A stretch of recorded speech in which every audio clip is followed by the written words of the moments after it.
আপনি এই খবরের মধ্যে রাত্রে পানির কলসি একটা দিয়ে আসলেন, সকালে গিয়ে নিয়ে আসলেন, নিয়ে আসে ওখান থেকে পানি বিতরণ করতেছেন, খবরের মধ্যে কলসি দিয়ে আসলেন। তো কলসি রসুলের যুগে রসুলের সাহাবীরা রসুল দুনিয়া থেকে চলে যাওয়ার পর কোনোদিন কলসি দিছে? আপনি চিন্তা করে দেখেন, হাদিসে দেখাইতে পারবেন? আপনি কুরআনে দেখাইতে পারবেন যে কবরের মধ্যে কলসি দিয়ে আসলেন? আপনি গজাল মাছের আপনি খাবার দিতেছেন, তারপর কচ্ছপ কতগুলো খাবার দিতেছেন, গাছের মধ্যে দড়ি বাঁধতেছেন, লাল দড়ি, আপনার উদ্দেশ্য হাসিল হওয়ার জন্য, পরীক্ষা পাশ করার জন্য মাজারে গিয়ে দোয়া চাইতেছেন। মাজারওয়ালাকে কিছু দিতে পারে? পারে? কেউ যদি মনে করে মাজারওয়ালা দিতে পারে, শিরক হবে। কারণ দেনওয়ালাকে আল্লাহ, রসুলও দিতে পারেন না, একমাত্র দাতা হলেন আল্লাহ। আল্লাহ আমার স্রষ্টা, আল্লাহ আছেন, ছিলেন। আল্লাহ কখনো তন্দ্রা সহন না, আল্লাহ কখনো ঘুমান না, হাইয়ুন কাইয়ুম। কিন্তু আমরা তো তন্দ্রা হয়, ঘুম আসে, অসুস্থ হই, খেতে হয়, কিছুক্ষণ না খাইলে কি হয়ে যায়, দুর্বল হয়ে পড়ে, ঠিক না বলেন? একদিন ঘুম না হইলে মাথা ব্যথা করে। তাহলে আমি কি দিতে পারবো? দাতা হলেন একমাত্র কে? আল্লাহ। আল্লাহ ছাড়া কেউ দিতে পারেন না। এই জন্য রসুল বলেছেন, বুখারী মুসলিম উভয় কিতাবে এসেছে, যে ব্যক্তি আমার এই ধর্মে নতুন করে আবিষ্কার করলো, মান আহদাথা ফি আমরিনা হাদা, আমার এই দিনে ইসলামের মধ্যে কেউ যদি কোনো কিছু বাড়ায়, মা লাইসা মিনহু, যেটা এই ধর্মে ছিল না আগে, নতুন ভাবে বাড়াইছে, ফাহুয়া রাদ্দুন, রসুল বললেন ফাহুয়া মারদুদুন, ওগুলা বিতাড়িত, ওগুলা অস্বীকৃত, এগুলা নিক্ষিপ্ত, এগুলা গ্রহণ করা যাবে না। আল্লাহ সবাইকে বোঝার তৌফিক দান করুন।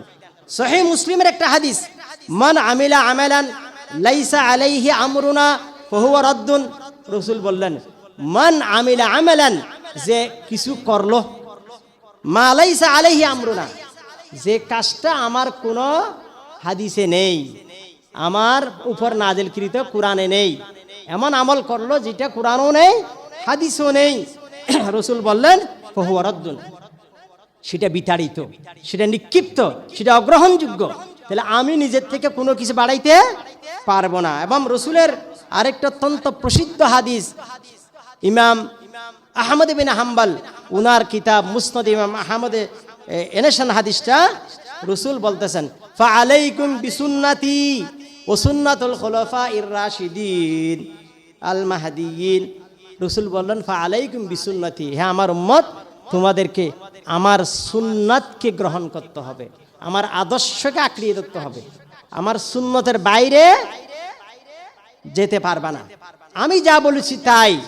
ফাআলাইকুম বিসুন্নতি, নিশ্চয় আমার সুন্নতকে, আমার আদর্শকে আঁকড়িয়ে ধরো, ও সুন্নাতুল খুলাফায়ে রাশিদিন, আমার পরে যে আমার খুলাফায়ে রাশিদিন আছেন, হযরত আবু বকর, হযরত উমর, হযরত উসমান, হযরত আলী হায়দার রাদিয়াল্লাহু আনহুম, তাদের আদর্শ তোমাকে গ্রহণ করতে হবে।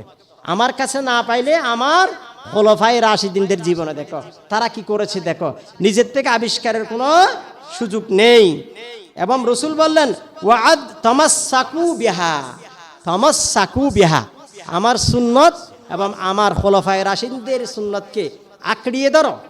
ওয়াদ্দু আলাইহি আলাইহা বিন নওয়াজিস, ওয়াদ্দু আলাইহা বিন নওয়াজিস, এবং এই বিষয়কে তোমরা মাড়ির দাঁতে কামড়িয়ে ধরো। আজীব কথা, রসুল মাড়ির দাঁত বললেন।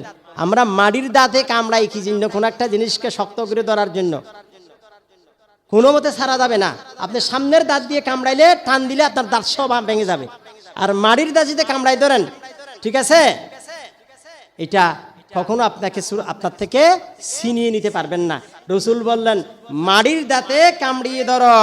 ওয়া ইয়াকুম ওয়া মুহদাসাতুল উমুর, সাবধান সাবধান, কোন নতুন কিছু ধর্মে যোগ করা যাবে না। ওয়া ইয়াকুম ওয়া মুহদাসাতুল উমুর, ধর্মের ব্যাপারে কোনো নতুন যোগ করা সুযোগ নেই। রসুল বললেন ফা ইন্না কুল্লা মুহদাসাতিন বিদআহ, প্রত্যেক নতুন যা তোমরা যোগ করবা সবগুলি বিদআত। ফা ইন্না কুল্লা মুহদাসাতিন বিদআহ, নিশ্চয়ই প্রত্যেক নতুন কিছু বিদআত। ও কুল্লু বিদআতিন দালালাহ, আর যত নতুন সবগুলি গুমরাহি। আল্লাহ সবাইকে বোঝার তৌফিক দান করুন। কোনোভাবেই কম্প্রোমাইজের কোনো সুযোগ নেই।